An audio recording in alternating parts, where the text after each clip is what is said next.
Hello everybody, Atticus here again, and today I'm playing my Shaman deck against a opposing Priest deck. So here's my starting hand. Pretty good, right? Some creatures, some minions I can use against the Priest deck, which is always a good sign considering I find that most Priest decks usually take a while to actually get going. They don't really have that much in the way of early game type of threats, so uh, yeah, these are kind of good, decent starting hands to work with. Although I won't really be doing much until turn 3, so. But I'm going first, which is cool, and I give my opponent a free turn because there's nothing else for me to really do. And so, yeah, same thing though. Priest can't really do much else.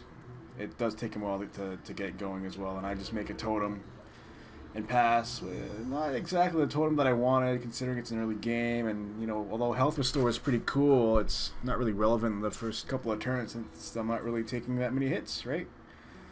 But this is where things kind of start to heat up just a little bit. I could have casted the wolves, but I figured, you know what? There's nothing to really taunt right now. I may as well wait it out and see what other cool totems I can fish out. Plus, I want to be able to cast my Twilight Drake next turn.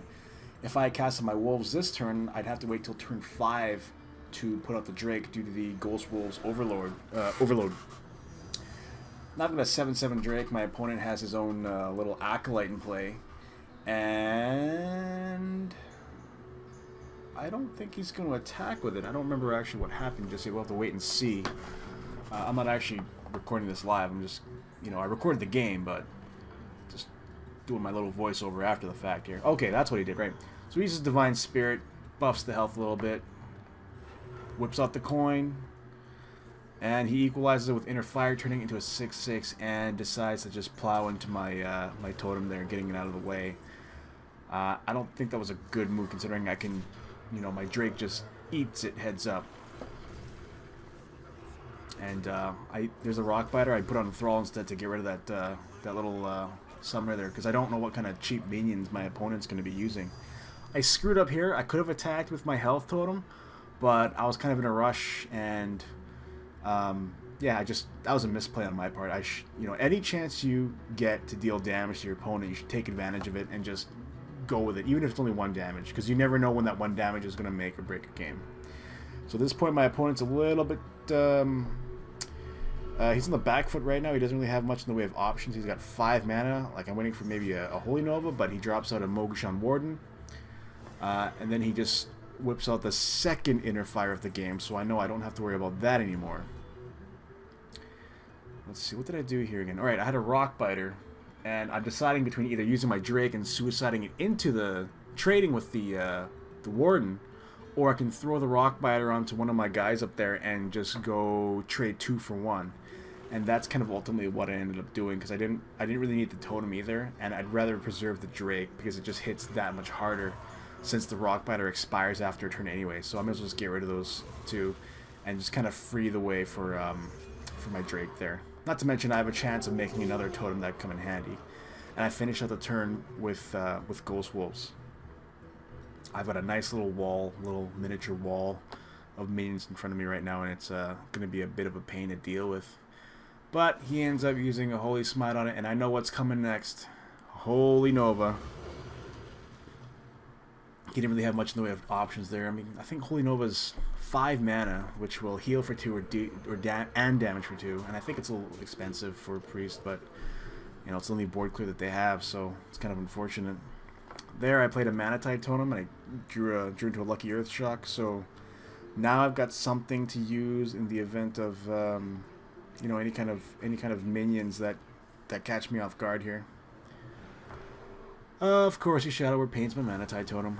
Unfortunate, but I didn't think it was gonna last that long anyways. But I did have 2 wolves in front that would have taken any hits. So here, it's okay for me to play Cairn. We are about to reach Mind Control range. He's got 7 mana. Mind Control's, I believe, 8. So I am definitely expecting it next turn at some point.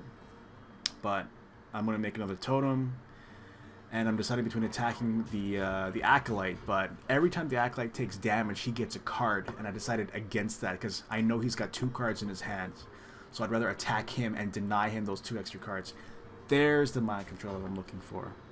I've got a couple of ways I can deal with this. I can use my... I can Bloodlust into him, or I can just cast my Shield Master, but I think what I did was a combination of the two. Right, that's what I did. I dropped the Drake, which increases my spell power, basically, and I shocked it, dealing 3 damage to it, because my Totem and my Dragon provide an extra spell power each, so that Earth Shock just did 3 damage to it. Now I can kill 2 birds with 1 stone with that Forked Lightning, and the Death Rattle effect from Karen doesn't come into play because it's silenced.